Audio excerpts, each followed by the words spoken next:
Hello, good afternoon, Jen. Good afternoon, teacher. Let's wait for more 5 minutes for others to join. Okay, teacher.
Okay, let's begin the lesson. Others will join us later.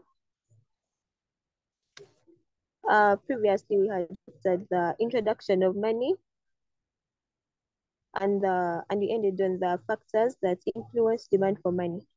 Today, we shall be looking at money supply. And if you have a question, you raise up your hand so that I can unmute you. That's how it will work. Or the chat. Money supply. This is a total amount of money in circulation in a given country at a particular period of time. And this money can be both in coins or in banknotes. That's what we call money supply, the amount of money in circulation. And it has two types. We have exogenous money supply, and we also have the endogenous money supply. And when you talk about the exogenous money supply, we mean the money supplied by the central bank, irrespective of the level of economic activities. This means that without considering the level of economic activities, the central bank releases money in circulation, and this exogenous money supply, you can also call it the autonomous money supply. And then when you talk about the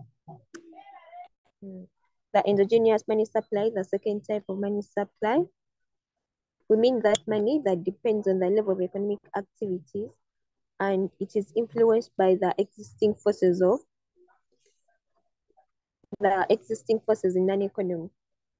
For example, it first looks at what's the level of inflation, what's the level of unemployment in an economy. There, the central bank can release the amount of money in circulation depending on these factors, which is the different or the opposite of the autonomous money supply, whereby the central bank just releases money independent of the. Oh, sorry, I forgot to screen share. Let me screen share.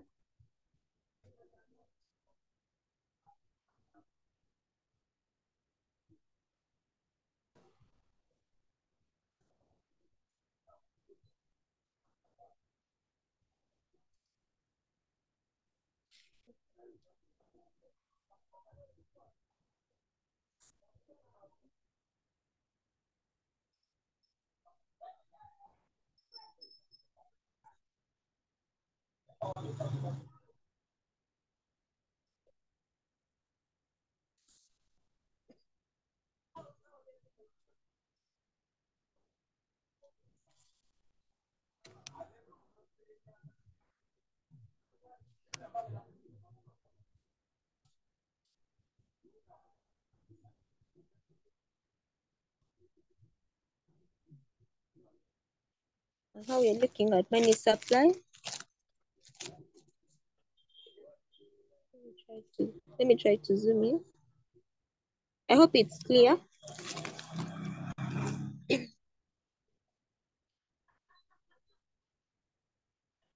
So we can go ahead and look at the factors that affect money supply. So a question can be set like, what are the factors that influence or determine money supply? When you look at this question, it's a neutral question which requires decided answers. And previously, I had told you about these neutral questions. We use high and low, and it is separated by a word like however, or we can use while or whereas. I never known to use but. Then we shall start on the factors.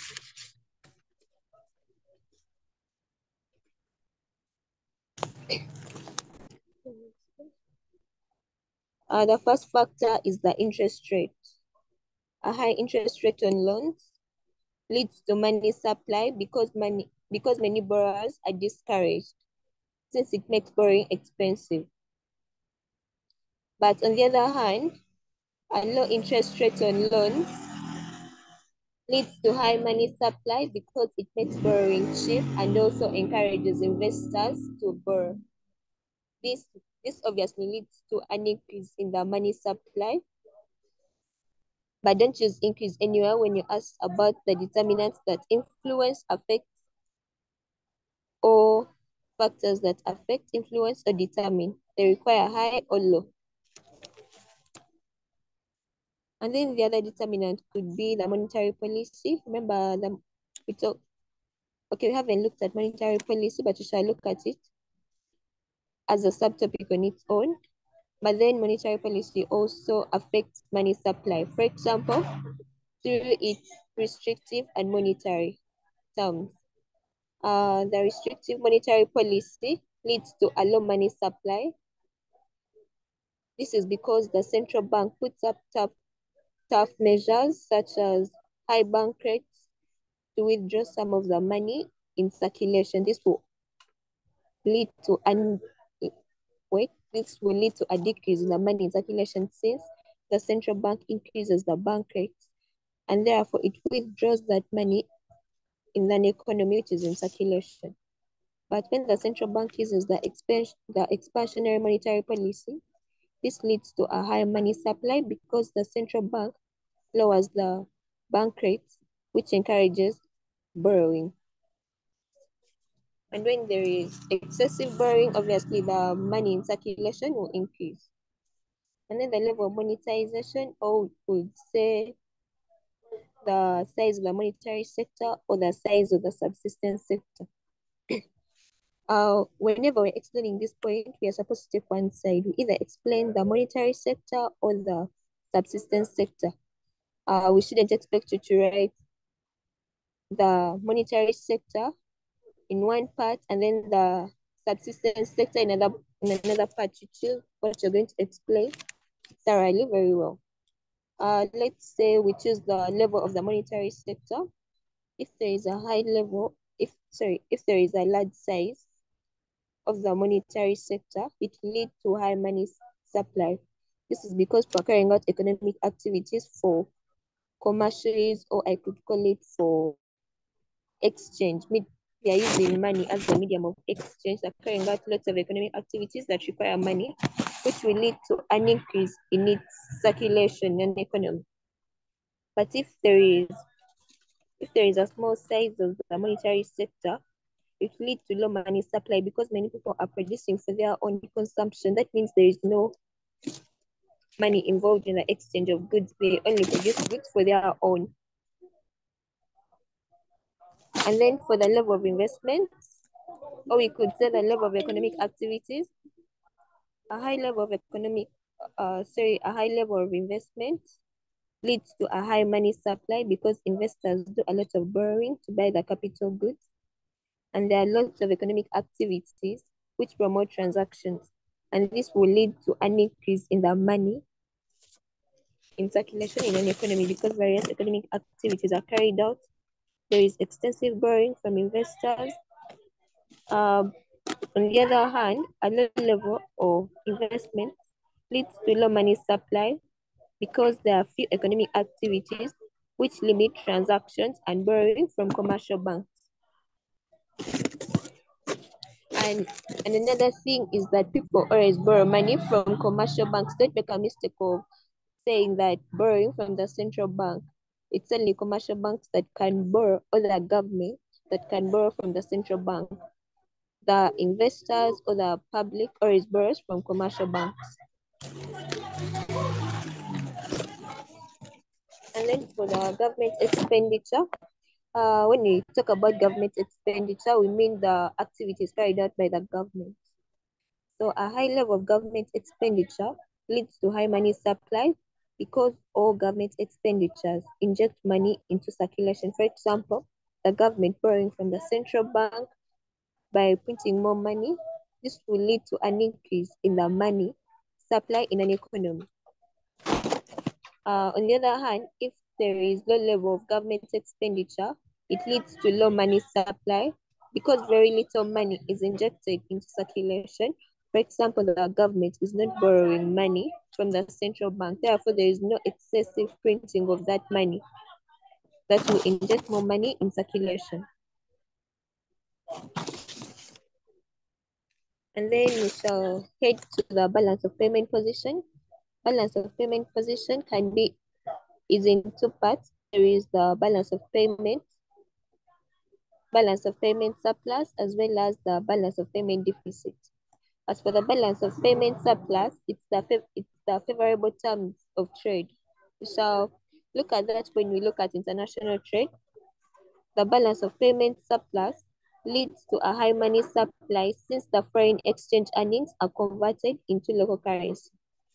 What does this mean? A balance of payment surplus, it occurs when the country's receipts from exports exceed its payments for imports, or I could say that the money they spend, the monies they get from international transactions exceeds the money they spend on the foreign investors or the payments for imports. This, as you can see, that's already favorable terms of trade.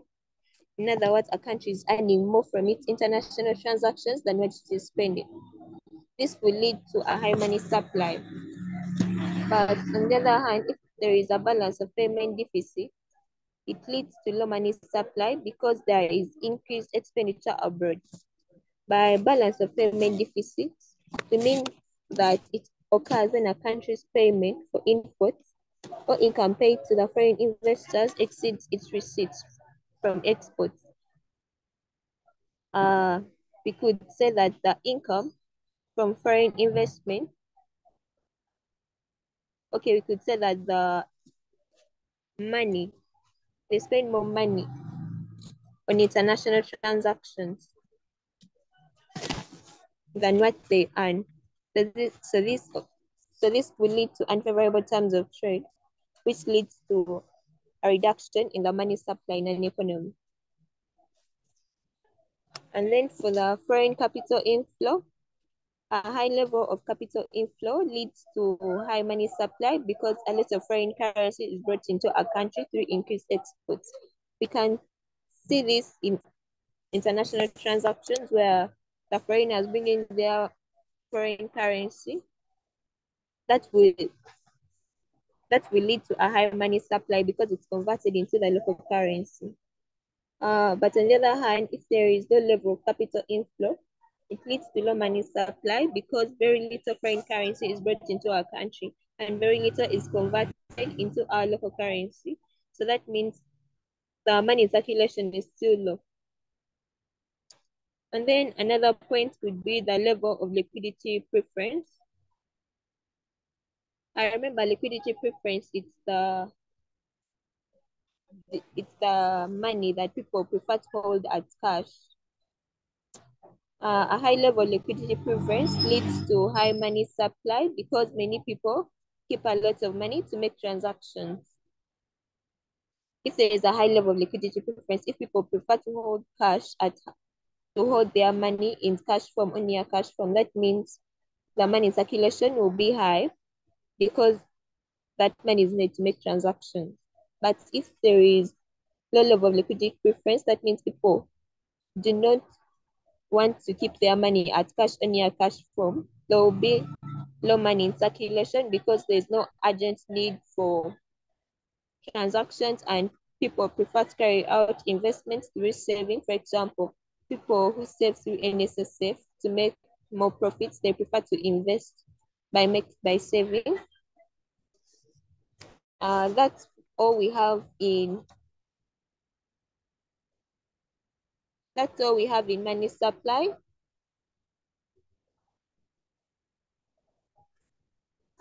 Is it fine if I continue to our next subtopic, the quantity theory? You could write in the chat so that I know if I can proceed, or if you have any question, you can raise up your hand.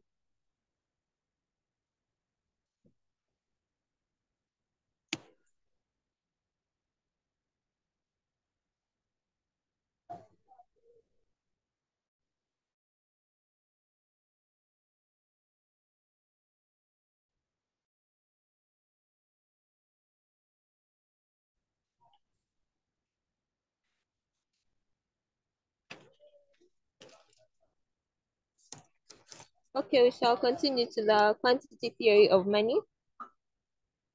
Sorry. This theory was put forward by a man called Ivan Fisher, and it states that the general price level is determined by the quantity of money in circulation, assuming that the velocity of circulation of money and the level of transactions are constant. This means that the quantity of money is directly proportional to the general price. That is, an increase in the quantity of money leads to an increase in the general price.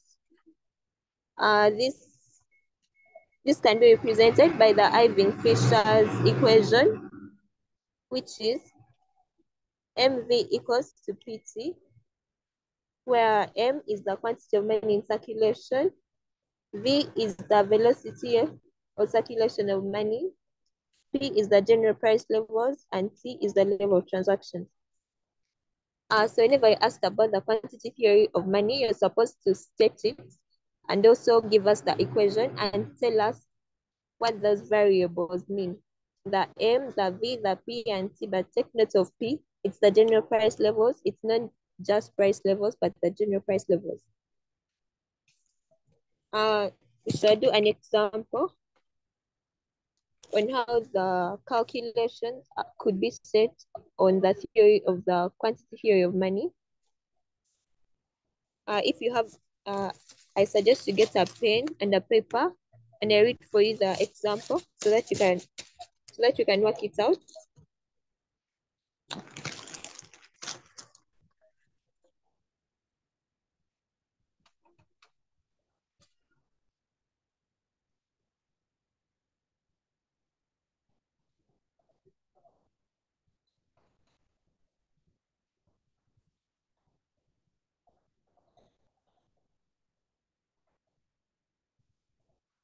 Probably that's I think that point for the degree of government borrowing from the central bank, it's an explanation in government expenditure, the level of government expenditure.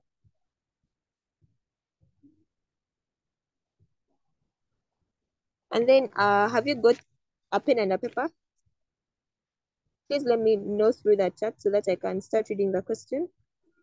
We are going to work out.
I've sent the question in the chat, and the question is, given the amount of money in circulation is 200 billion pounds, and the level of transactions is 250 million pounds, and the velocity of circulation of money is 20 pounds.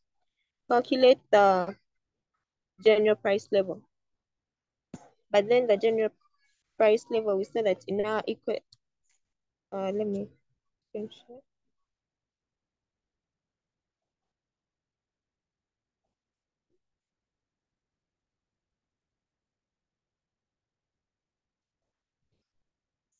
We saw in our equation, the Ivan-Fisher's equation, that MV is equal to PT. So we can make P the subject since we are trying to find the general price level. And this can be got by dividing the level of transactions on both sides. And we shall have P equals to MV over T. And they have given us the amount of money in circulation, the velocity of circulation of money, and the level of transactions. So we can just input our figures and we find the general price levels. Could you write the answer in the chat? And don't forget to put the units. The money was given in pounds, so your answer should be in pounds.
Yes, that's correct.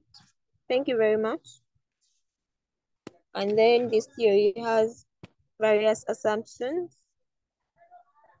Okay, there are only 5.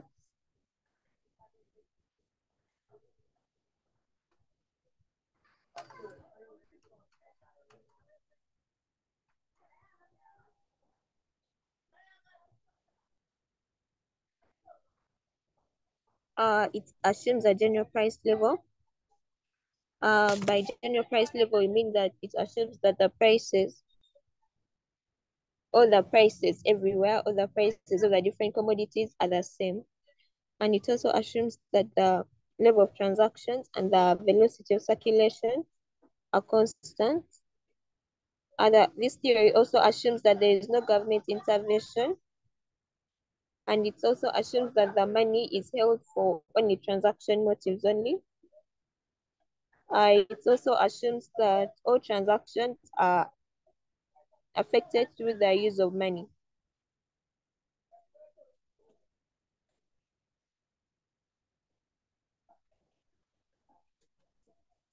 Those are the only assumptions this theory has.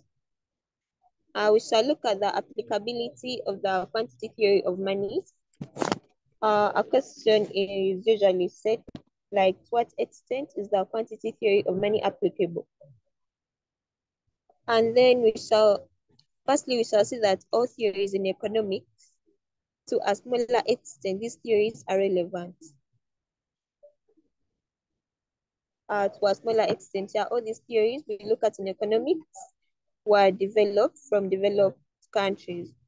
So to a lesser extent, they are applicable because they were built basing on the developed economy, not on our developing economy, because Uganda is a developing economy. So to a larger extent, the theory is irrelevant or inapplicable in developing countries like Uganda. And for the case of the quantity theory of money, to a lesser extent or to a smaller extent, the theory is applicable. So we never asked a question, to what extent is the quantity theory of money applicable? The first thing we have to make sure is to give a standing point. This standing point would be, to a smaller extent, the theory is relevant in the following ways. It's a must to always write a standing point in the theories in economics. And then we shall begin. So a smaller extent, this theory is relevant. The first being that price directly depends on the amount of money in circulation. What do we mean? When there is too much money in circulation, the prices of goods increase.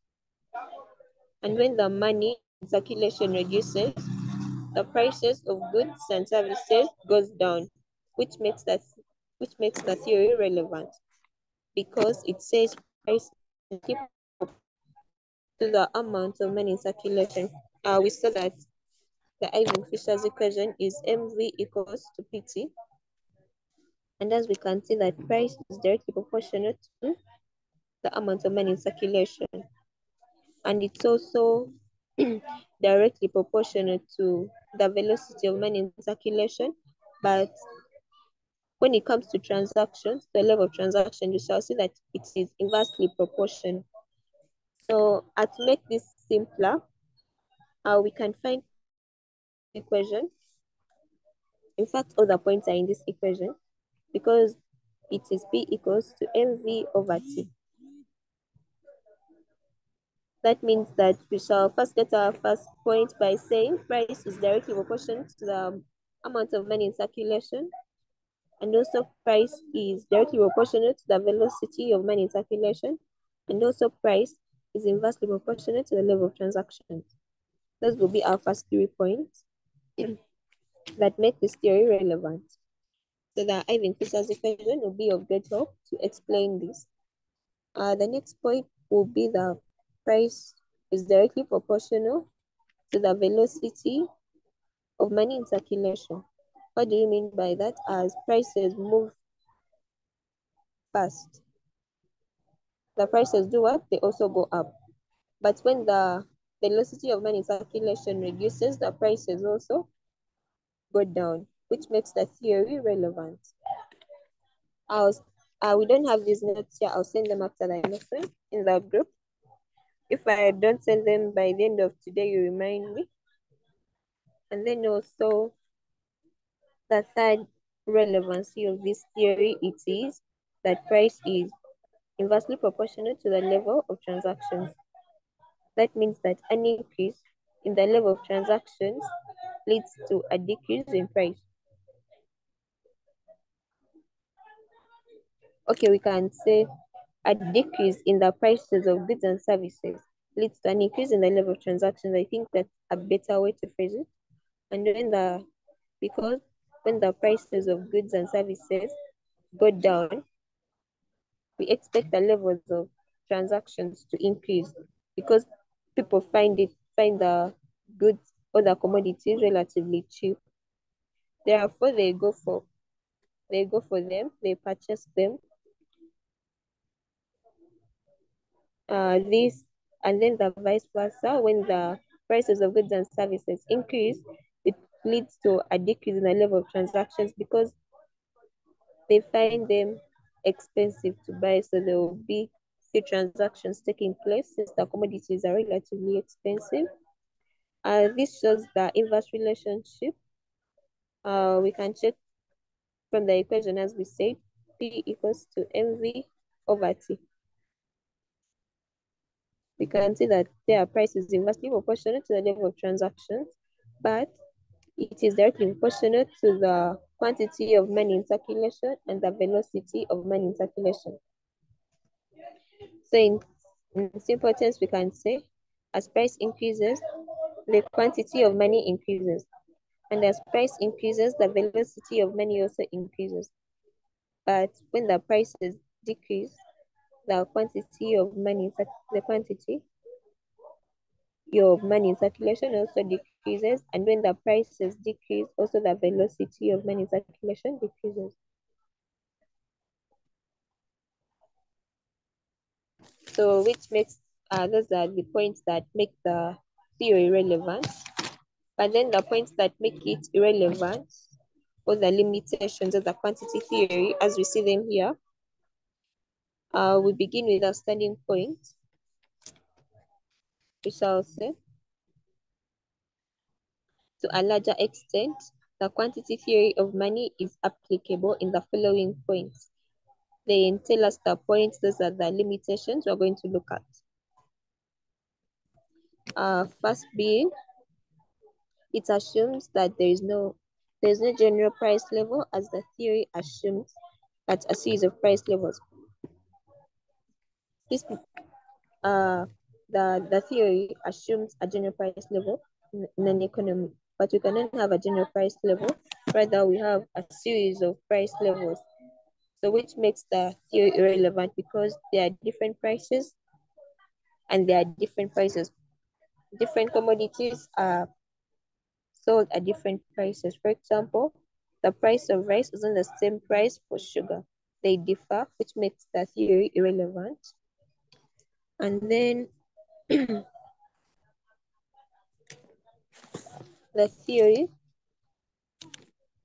does not take into account the demand for money since it only considers money supply. It ignores the demand for money. It's only looking at money supply. It looks at the circulation of money and it ignores that people actually demand and ignores the fact that people save or that people, sorry, it ignores the fact that people demand for money, which is also relevant, which also is, which, wait, which is also relevant, so which makes the theory irrelevant because you cannot only look at money supply without looking at demand for money in an economy. So it practically makes this theory irrelevant. And then the theory only attempts to explain the changes in the value of money. The value of money, but does not show us how the value of money is determined. For us, it shows that there are changes in the value of money, but it does not show us how the value of money is determined. And then another point is it assumes that when there is too much money in circulation, prices are likely to go up, which is not always the case because you can find the marginal propensity to save is high, much as the money is too much in the circulation, people are saving a lot, and this does not bring an inflationary situation, which makes the theory irrelevant. And then another point could be it does not look at the issue of resources being unemployed, yet in many situations, we find a country's resources being unemployed, which means that an increase in money circulation, in money supply, does not explain an increase in some of the economic activities because many resources are unemployed, which makes this theory irrelevant.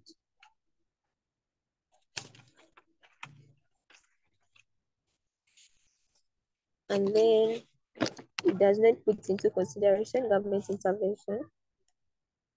For example, there are policies the government brings in, like it introduces the restrictive monetary policy, the expansionary monetary policy. For example, if the government introduces policies like restrictive, there will be too much money in circulation and the government intervenes and it uses a restrictive monetary policy to reduce it.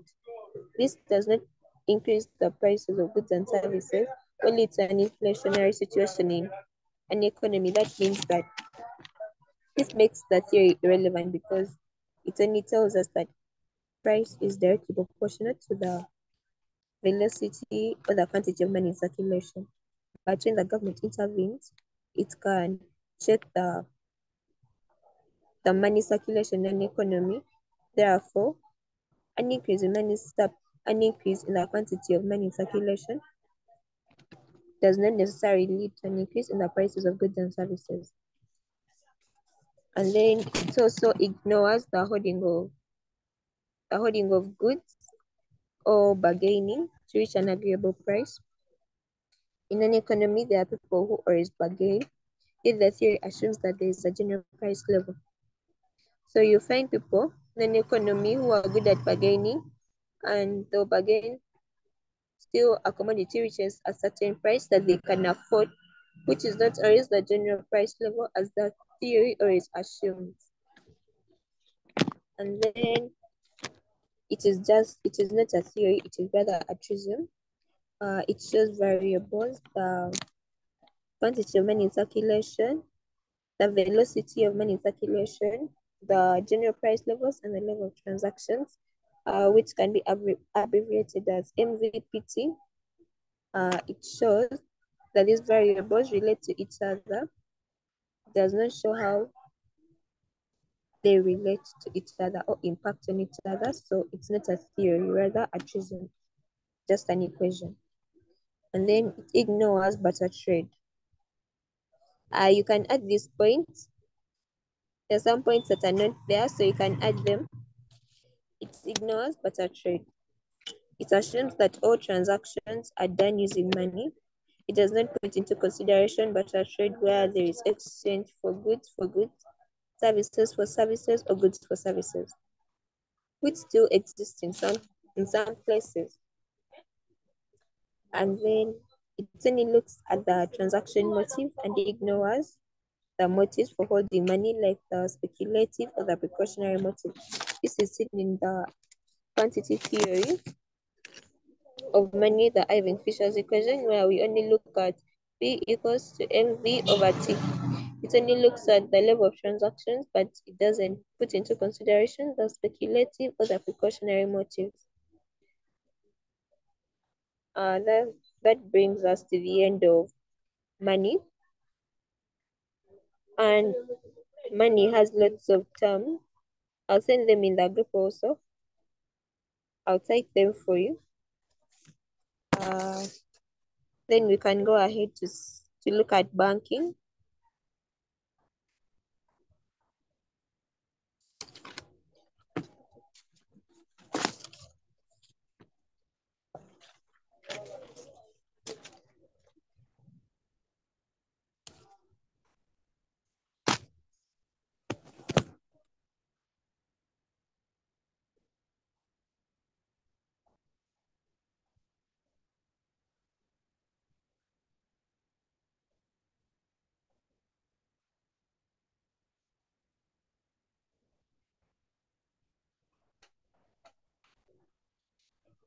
Can you go ahead to banking, or do you have any question?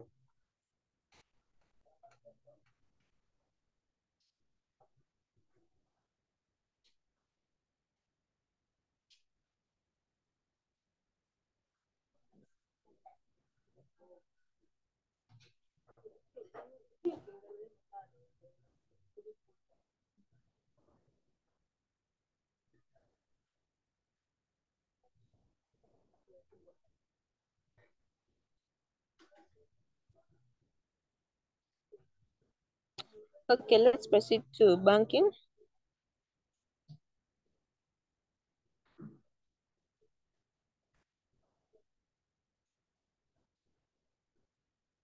Under banking, we have what we call financial intermediaries.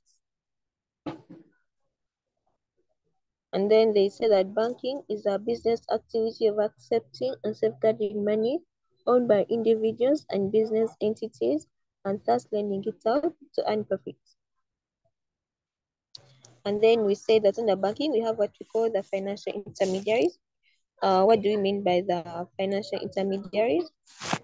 These are institutions which operate in financial markets by channeling savings from lenders to borrowers who wish to make investments.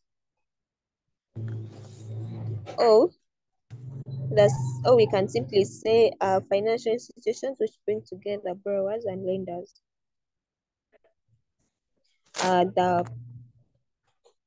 The borrowers and the lenders.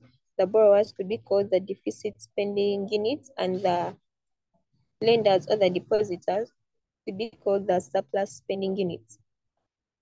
And these financial intermediaries, in these financial intermediaries, we have two parties, the lenders and the borrowers. The lenders, as I said, are the surplus spending units, and the borrowers are the deficit spending units. So these financial institutions, they bring together these two parties, the lenders and the borrowers. So they act as a link between lenders and borrowers, practically that. And then these financial intermediaries trade in money as a commodity, and they charge a price called the interest rate. So I look at interest rate on its own. So that's what I can sum it up and say that's what we mean by the financial intermediaries. And these financial intermediaries have two types. We have the banking financial institutions and the non-banking financial institutions. Let's look at the banking financial intermediaries. So I'll begin with that. When you talk about the banking financial intermediaries, we mean the financial institutions that accept deposit, or we could say that receive deposit from the public and lend it out in form of loans and create deposits.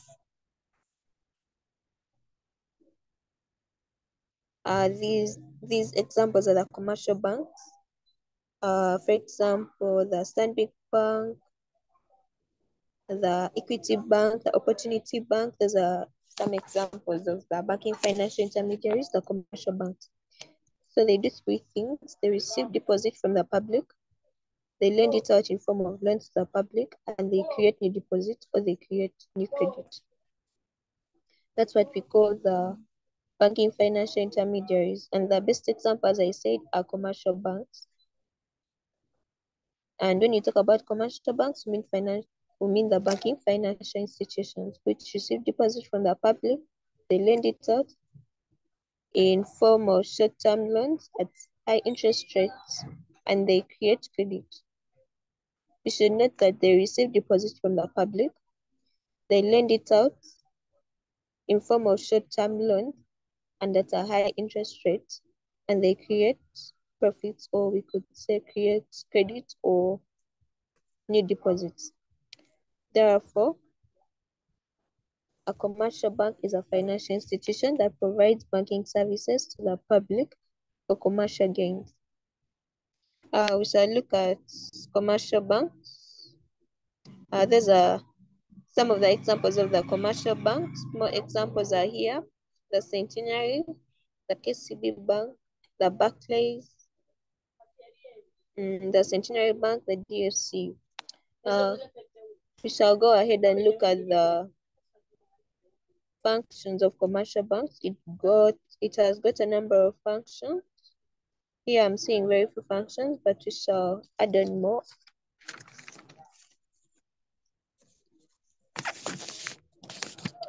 So what are the in most cases, also learners, also sometimes you guys tend to confuse the functions of commercial banks and the roles of commercial banks.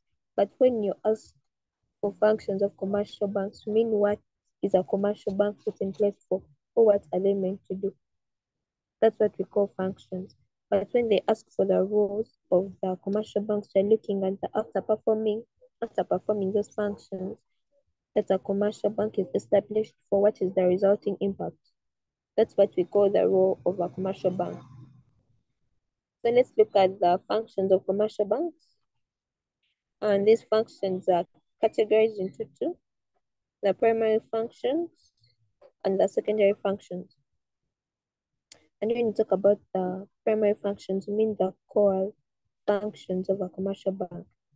And the first one being, they accept and safeguard deposits from customers by allowing them to open different types of accounts. For example, you could say the savings accounts, the current accounts, the fixed deposit accounts. So the money is kept under a safe custody on savings, current or fixed deposit accounts here. And then another primary function of commercial banks is that they extend credit facilities to the public in form of loans. From the definition, we say that commercial banks, or the banking financial intermediaries, we say they receive deposits from the public. They lend it out in form of short-term loans and at a high interest rate, and they get profits, or we could call them credits or new deposits. Those are the only two core or primary functions of a commercial bank. And then we shall look at the secondary functions of a commercial bank, which can be also called the other functions of a commercial bank. For example, the first being, they provide or promote excellent means of payment by use of facilities like a check. We looked at the check at the beginning of the first lesson. I hope you all remember how it looks or how it's done. And then we also have credit transfers or the standing order. For a standing order would mean an instruction to the bank from an account holder to transfer money to a named person at a regular interval in a given period of time.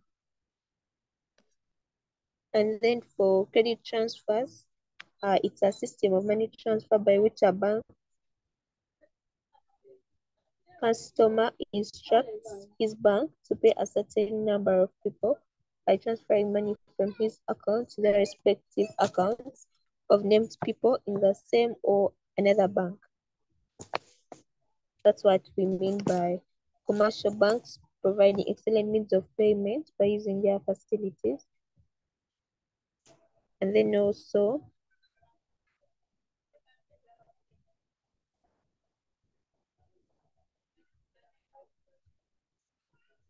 they provide facilities for keeping valuable items for their customers. For example, when you have a valuable item, you can take it to the bank and they keep it for you. Most people take their land titles, their wills, and their academic certificates since they're very valuable. So the banks keep them very safely.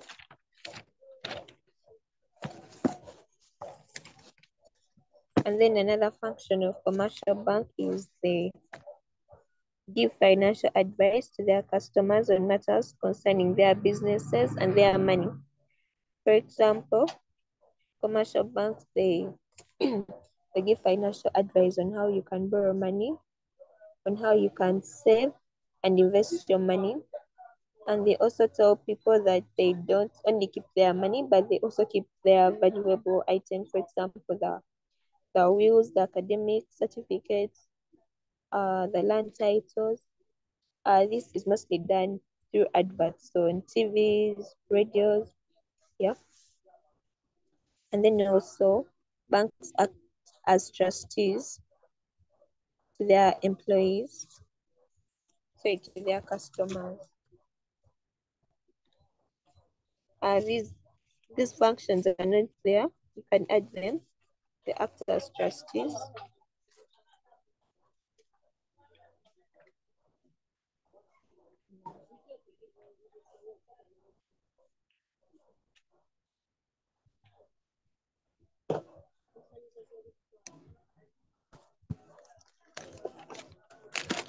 The other points are they act as trustees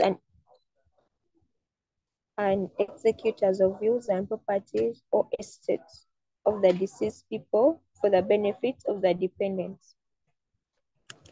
For example, when someone passes on, the next of kin has to bring their death certificate in order to gain access to the bank account. For example, whenever opening up a bank account, they always ask for the next of kin, and they also communicate to the beneficiaries for the part of the will. They communicate to the beneficiaries and they keep them informed about the administration process and also ensure a fair and transparent distribution of the assets as stated in the will. Another functioning, they act as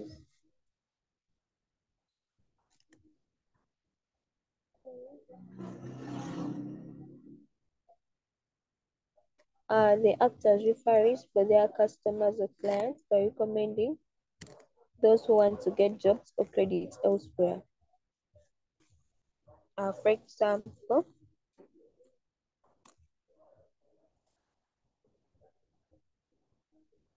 they, for example, there is a part where you can Google, or for example, when you Google about certain celebrities, you can always find their credit worth. For example, you can Google a certain celebrity and they say they are worth $2 million. The actors refers to tell people about certain information of their customers.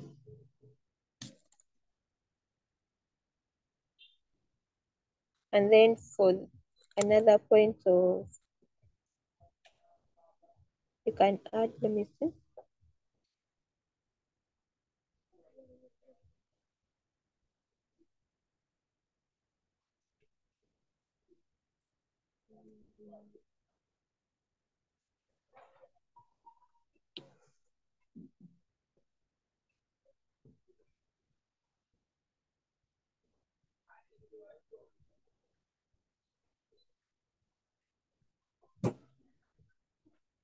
And then they also act as agents of payment by helping transfer money internationally from one individual or from one account to another or from one place to another. And then you can also talk about the traveling part, the traveler's check, which is not common today, but it was used as a popular form of payment for travelers. For example, a customer who is in purchasing traveler's check would approach a bank and specify the desired currency. And if the customer wanted a traveler's check in currencies different from their local currency, then the bank would facilitate currency exchange, and that customer had to pay equivalent amount in their local currency, and the bank would convert it in foreign currency, and then the bank would issue the traveler's check. And these traveler's checks are very unique. They have unique serial numbers, watermarks, and signatures. Therefore, there is tight security, and for example, in case of any fraud, they can be blocked and no more transactions can take place on that money. And then another function is that they assist the central bank. This is through the tools of the monetary policy. We shall look at them in the monetary policy, but let's look at an example, the open market operation, which is sometimes called the OMO. Here, the bank deals in buying and selling of government securities, which helps the central bank to control money supply. And then they also receive payments. The commercial banks receive payments. The best example for this is at workplaces where people are required to register their bank account numbers, and that's where their salary is sent. That means they help people receive their payments. Then you can go ahead and look at the roles of commercial banks.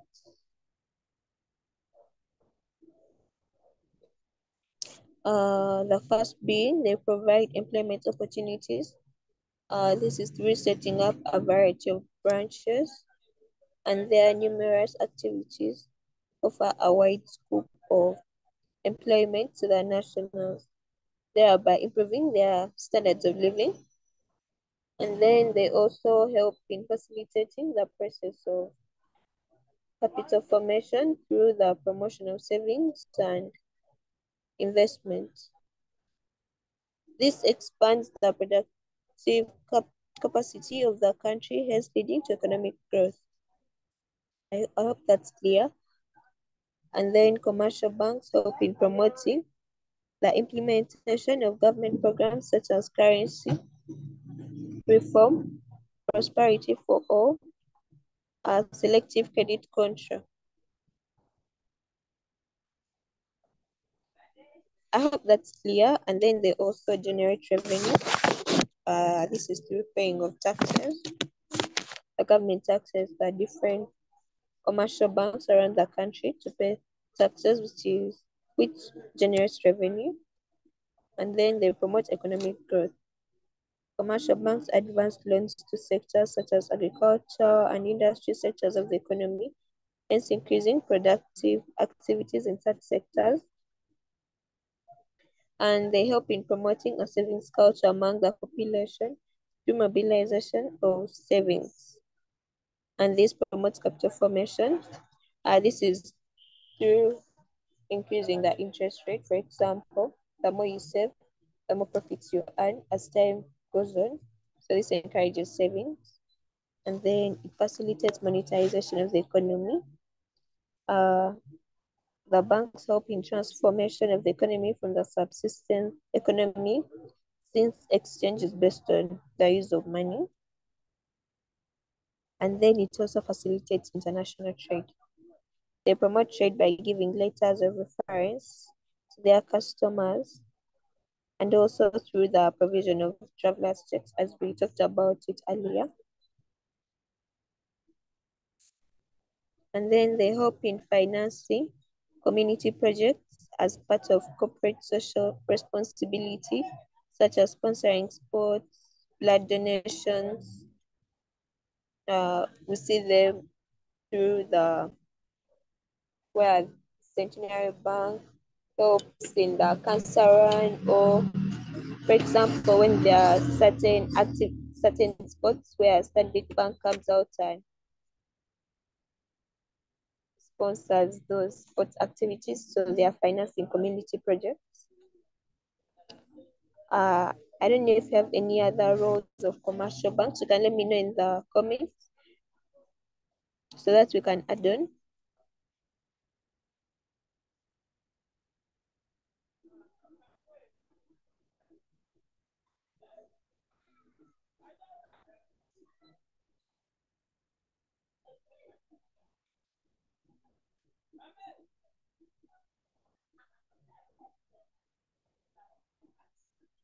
Can you hear me?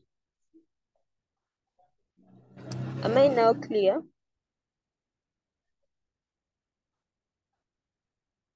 Okay, thank you. Can we proceed to the problems of commercial banks?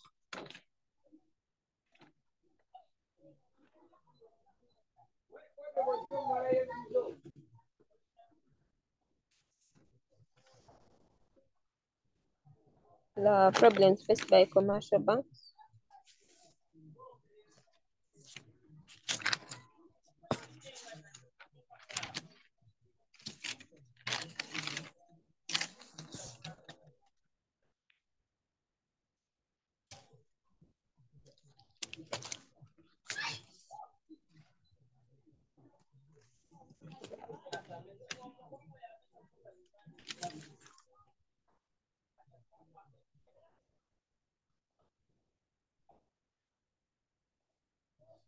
Oh, let me see. Can you continue to the problems of commercial banks? Am I now louder?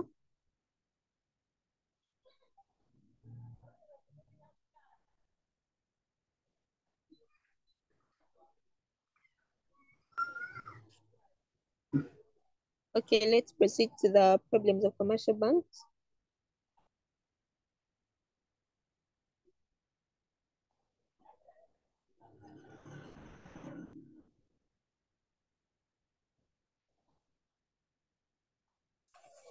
These are mostly the problems faced by commercial banks. The first one being high bank rate charged by the central bank. This forces commercial banks to charge high interest rates on loans, and this scares away their customers, hence leaving commercial banks with excessive liquidity. And that means the commercial banks are not making. Remember when we talked about the banking financial intermediaries, the commercial banks, where we talked about them lending out money and creating credit or profits. And if the central bank charges high bank rate, that means commercial banks will have to increase their interest rate on loans, and this will scare away people from borrowing.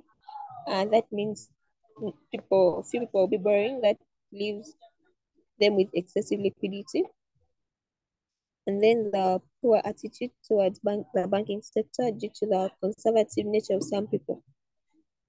In this case, people prefer to keep their money at home, thus limiting the amount of money in commercial banks. For example, some people fear that banks may go bankrupt and they might lose their money. And some people literally know nothing about how these banks work because of their conservative nature, thus limiting the amount of money in commercial banks because people prefer to keep their money at home. And then the stiff competition with other financial institutions, for example, microfinance institutions, which reduce the profits of commercial banks. In addition, most of the commercial banks are concentrated in urban areas, so they compete for business, hence reducing their profit levels. There are certain businesses that offer the same services as these banks, and they are relatively cheap.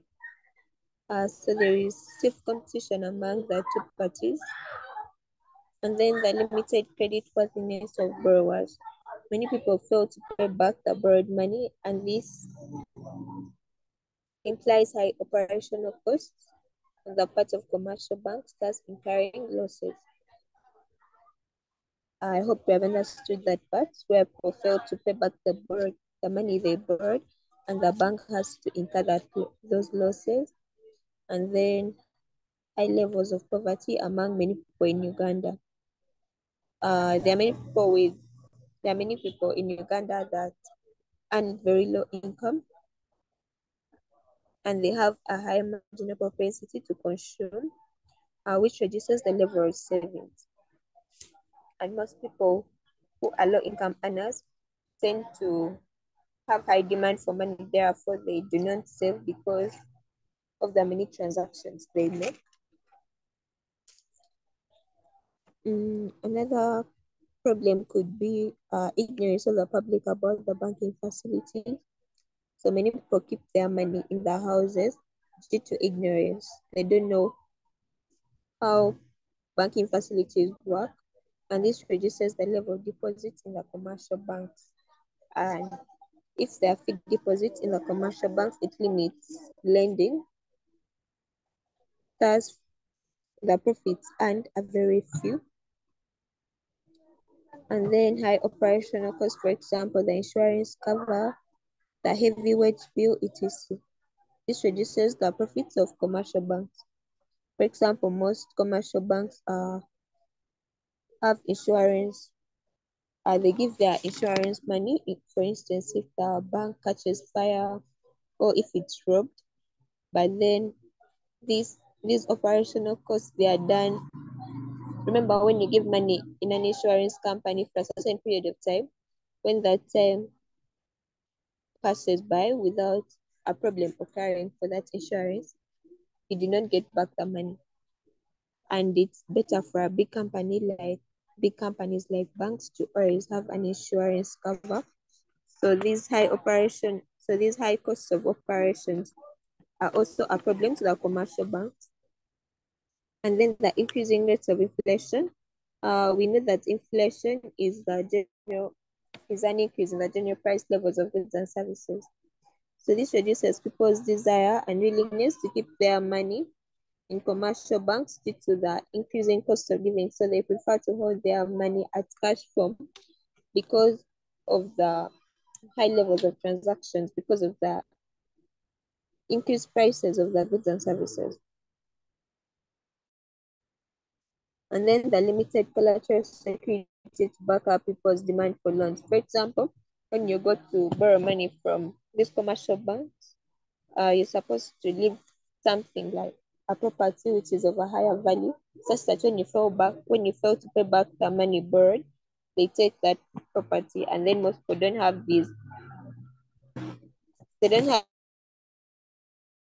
have this collateral security to back up their demand for loans, which leaves commercial banks with excessive liquidity because people do not borrow, they do not qualify for the loan. And then insecurity in some areas where sometimes banks are invaded by robbers. This affects their operations because of reduced profit levels.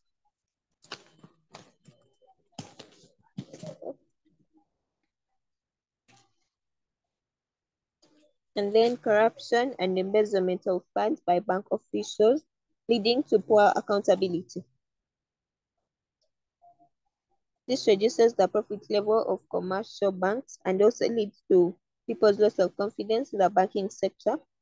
For instance, when the officials are corrupt or they embezzle funds of or the profits a bank makes, when people go to borrow money, so and they say that the money is not enough, or when people wish to withdraw at certain points and then they say there is not enough money, it obviously leads to loss of confidence in the banking sector. That's all we have in the banking financial intermediaries. And then we shall look at the non-banking financial intermediaries. We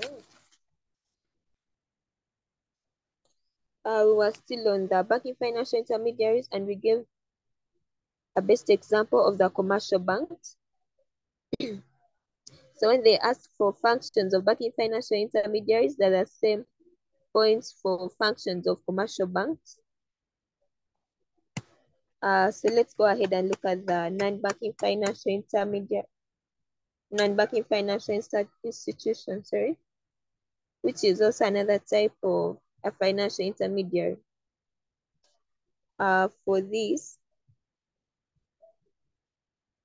the non-banking financial intermediaries, they are financial institutions that receive deposit from the public. They give out loans, long, in particular, they are long-term loans, but they do not create credit. That's what distinguishes it from the banking financial intermediaries. Excuse me.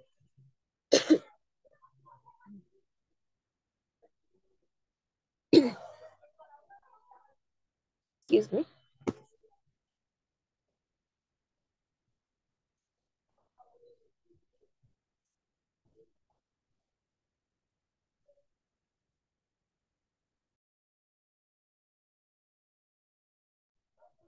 Excuse me.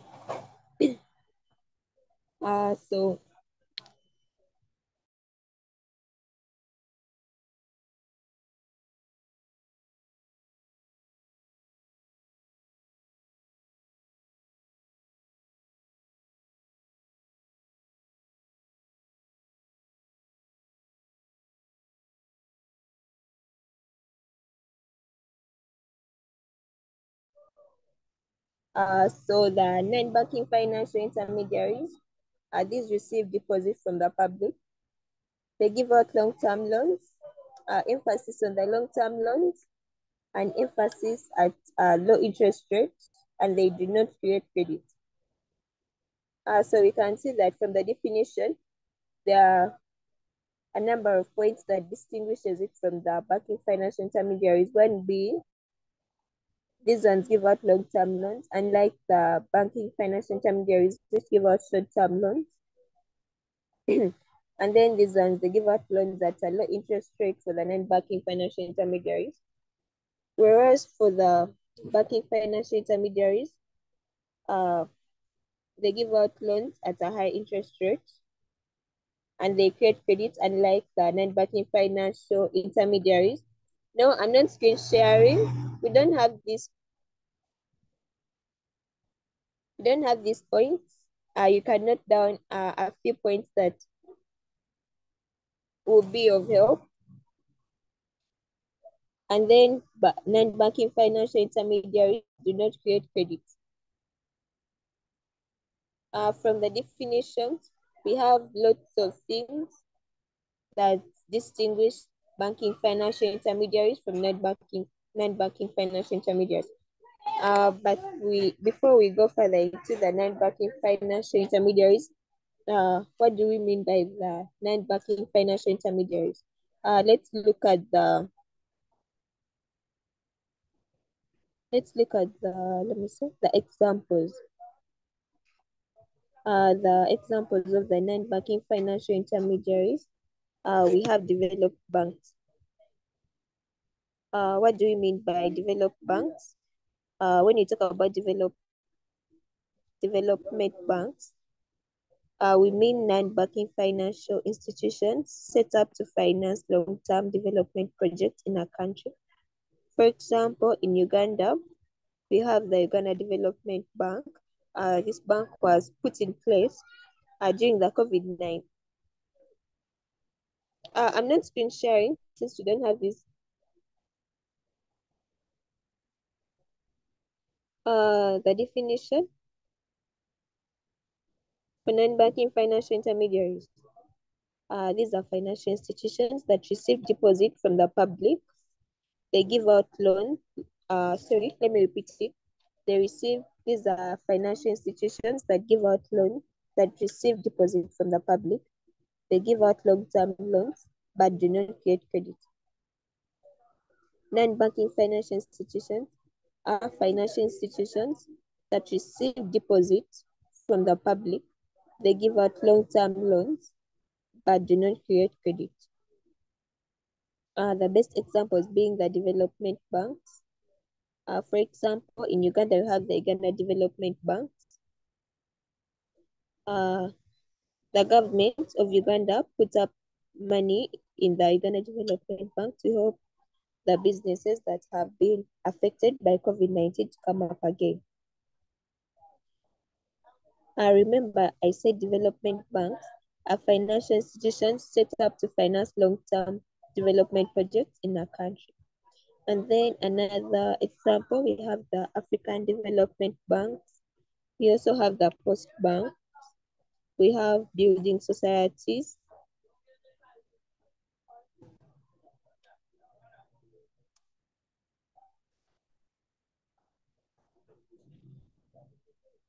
We also have savings and credit schemes, the circles. Let me write them in the chart.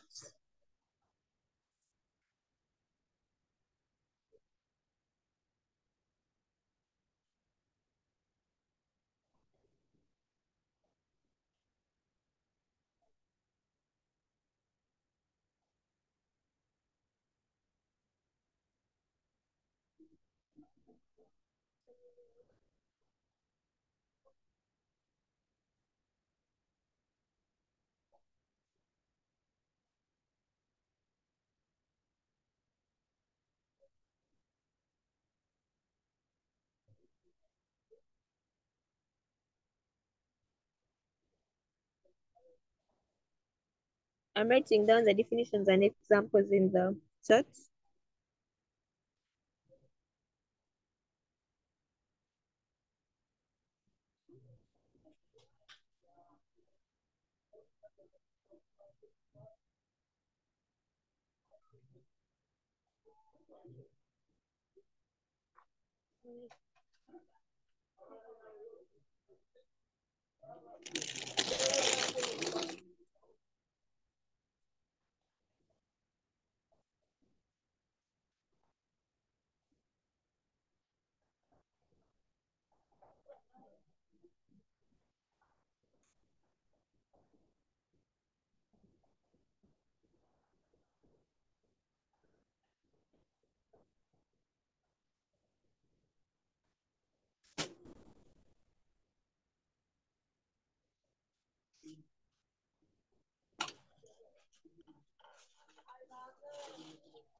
Those are some few notes you can write down about the non-banking financial intermediaries. And by this, we can answer questions like differentiate between non-banking financial intermediaries and banking financial intermediaries, or the similarities between the non-banking financial intermediaries and the banking financial intermediaries. I hope that's fine. Any question, you write it in the chat.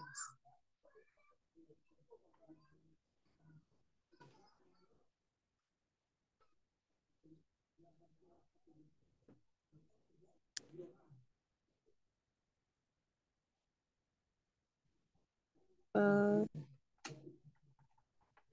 on slide 20 and 21, it has the summarized differences between the banking financial intermediaries and the non-banking financial intermediaries.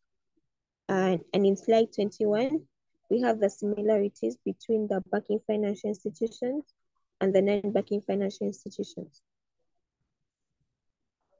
This brings us to the end of commercial banks and the non-banking financial intermediaries. Then we can introduce the central bank. Questions in the chat before we go ahead to look at the central bank.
So the central bank, it's a financial institution at the apex of banking institutions in a country. In simple terms, a central bank is a government-owned institution established to control other financial institutions and ensure economic stability in a country.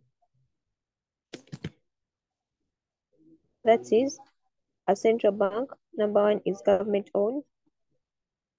it controls other financial institutions. By other financial institutions, we mean the commercial banks, and it ensures economic stability. That's what we call a central bank. And for the case of Uganda, we have only one central bank, and that is Bank of Uganda.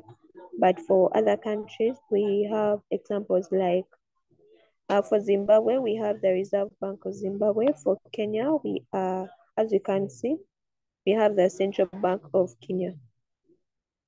And then central bank, it is a non-profit making institution, and it does not deal directly with the general public, but rather it provides the general channel through which the government executes its monetary policies.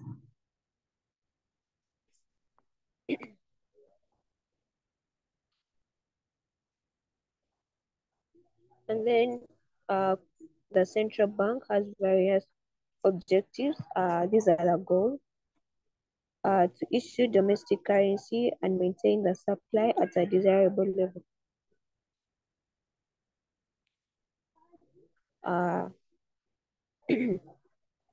It is responsible for safeguarding the external value of the country's currency. It ensures stable prices in an economy.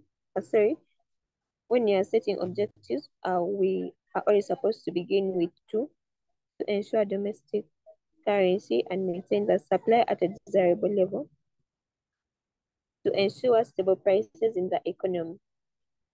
And this is by designing and implementing the monetary policies that minimize incidences of inflation and deflation in an economy.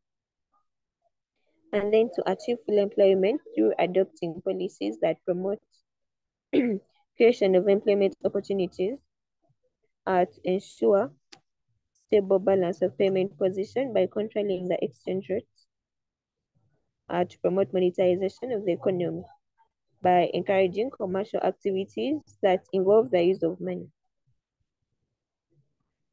So what are the functions of the commercial bank?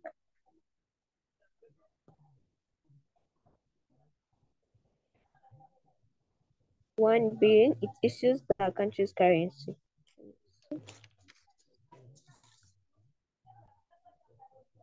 I remember what currency means as the coins or the paper notes.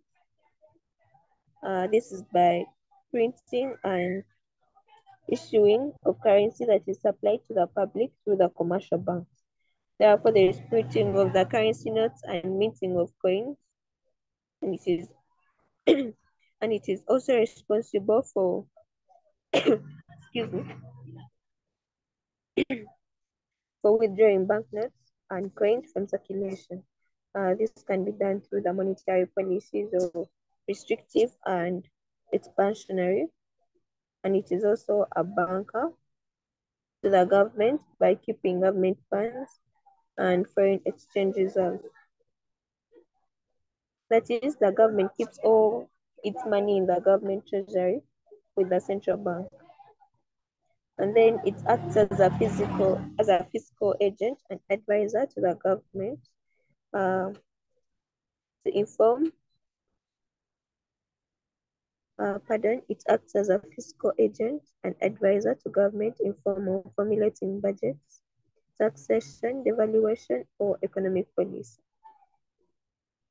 That is to say, it advises the government on whether to increase the money in circulation or to decrease the money in circulation, or whether the government should borrow or not borrow from the central bank.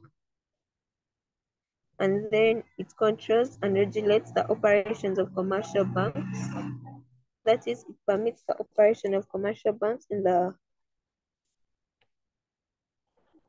country and setting guidelines for their activities. That is to say, commercial banks are required by law. That means it's a must for every commercial bank in a country to have an account in the central bank where they deposit their money. And then it is also a lender of last resort to commercial banks. That is when commercial banks fail to raise money to settle their customers' demands for cash from any other sources, they run to the central bank as its last resort. And then it is a banker to international institutions operating in a country. For example, the International Monetary Fund, the IMF, the Red Cross, the Food Agriculture Organization. This is by providing banking facilities to them. And then it's also a clearinghouse for all commercial banks. That is to say, they settle their indebtedness through the central bank.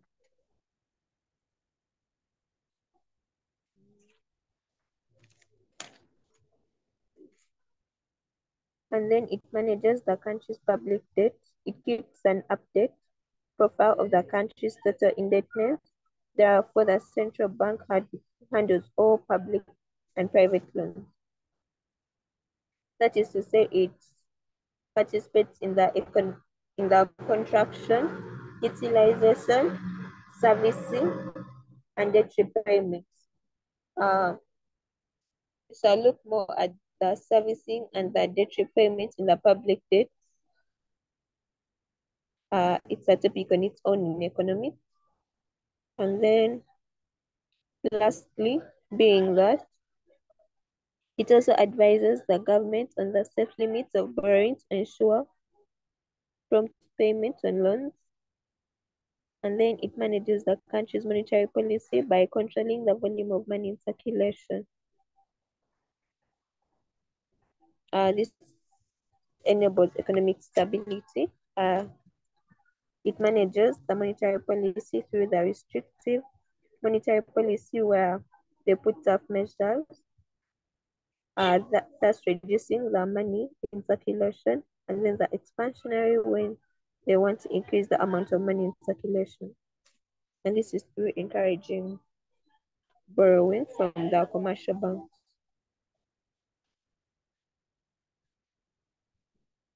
And then we shall go ahead to look at the last subtopic for today, which are the foreign commercial banks. We shall look at credit creation and monetary policy next month. Then you shall be done with money and banking. Don't forget to remind me of the definitions in money and banking after the lesson. Let's proceed to the foreign commercial banks.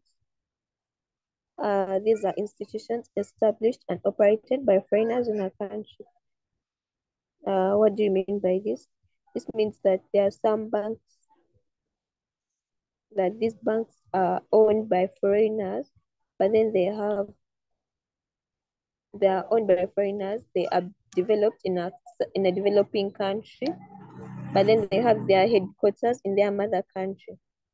And then these foreign commercial banks have various roles, both positive and negative.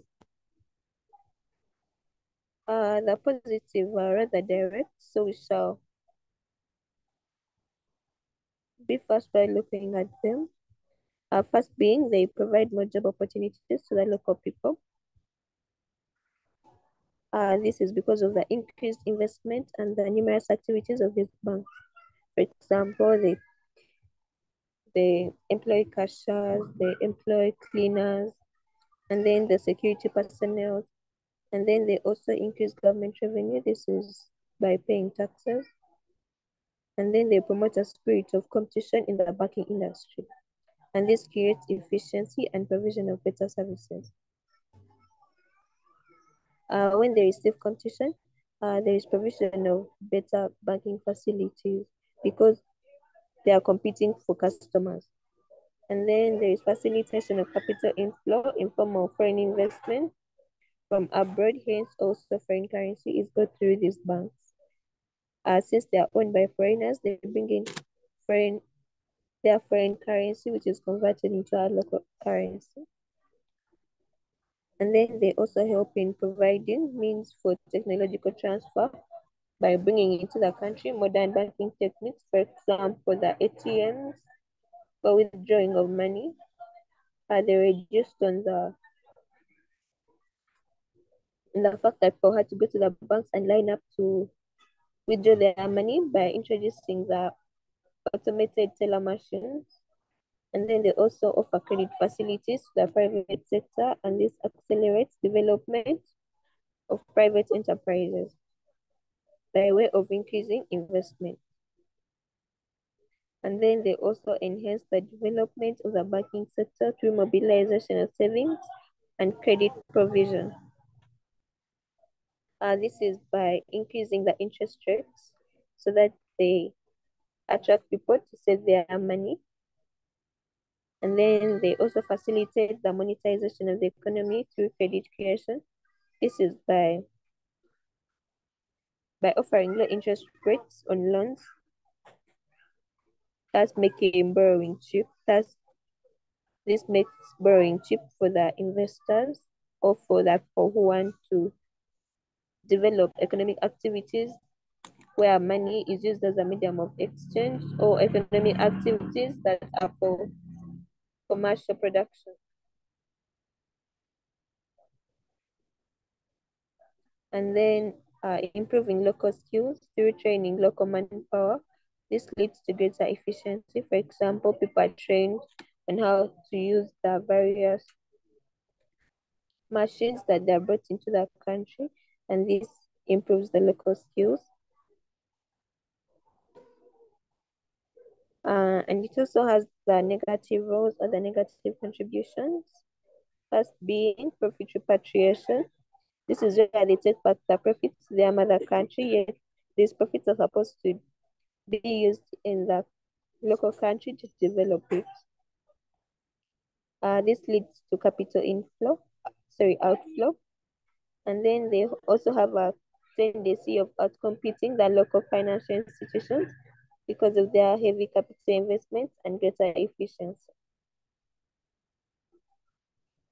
And then they have discriminating policies in terms of employment because they mostly prefer the foreign manpower, that's leading to unemployment of the local manpower. It's because they prefer to use the foreign manpower because they are already skilled and they do not want to spend more costs on teaching the local manpower on how to use certain technology. This is a discriminating policy in terms of employment. And then there is also little or no government control over such banks since they get financial support from their countries of origin, and it makes it difficult to implement the monetary policy. This means that the government has no control on how the banks should lend money to people or on the interest rates that they offer. That means that they are not in terms with the government on when it comes to the monetary policy. So it will be hard for the government to check on the inflation rate because of these financial banks, sorry, because of the foreign bank. And then setting up their activities is mainly urban-based because of the many economic activities that require banking services compared to those in rural areas. This limits mobilizations and savings from rural areas. And then accelerating foreign dominations of the economy. Since they have more capital compared to the local banks, they're in position to expand the level of banking activities. By foreign domination, we mean that the foreigners who have lots, lots of economic activities that they handle in that particular country. That means they'll be owning most of the sectors, which leads to foreign domination of the economy.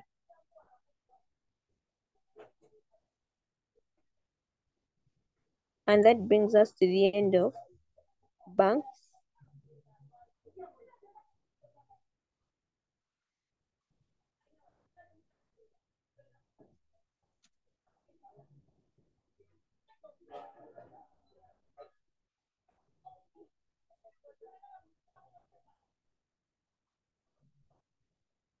Let me, does anyone have the link for the WhatsApp group to help Betty? She's not in the group. or you can place your number in the chat so that you are added there.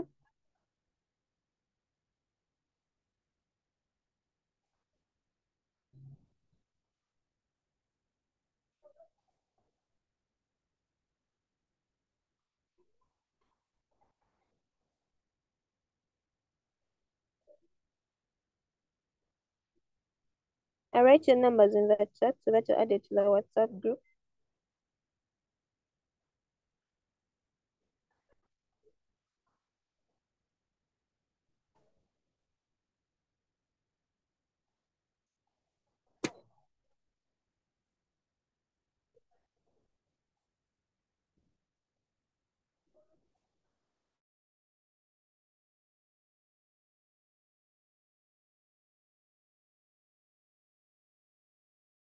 Please.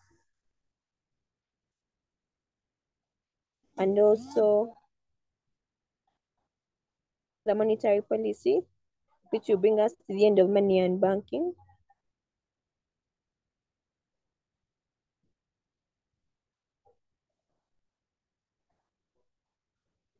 This is all. Okay.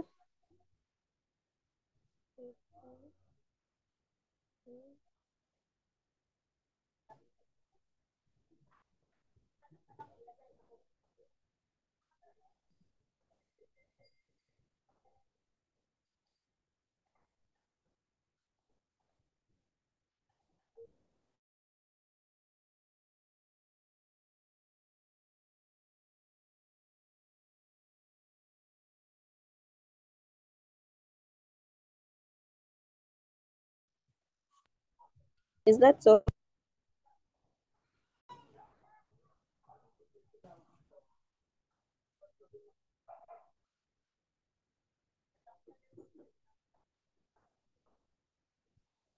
I'm seeing only 4 people. Before I end the Zoom meeting, are there any people who are not in the group?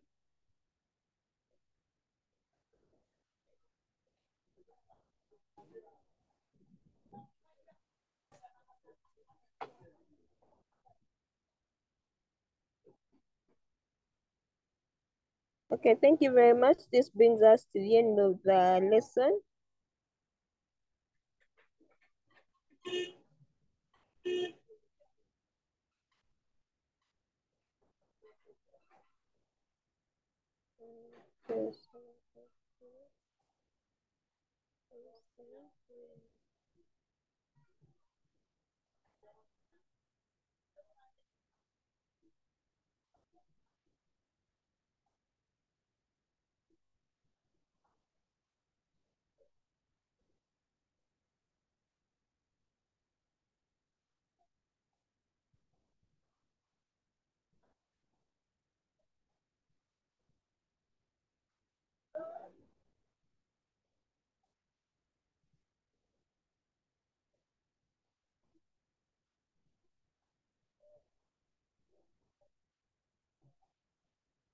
Okay, thank you very much for attending the lesson.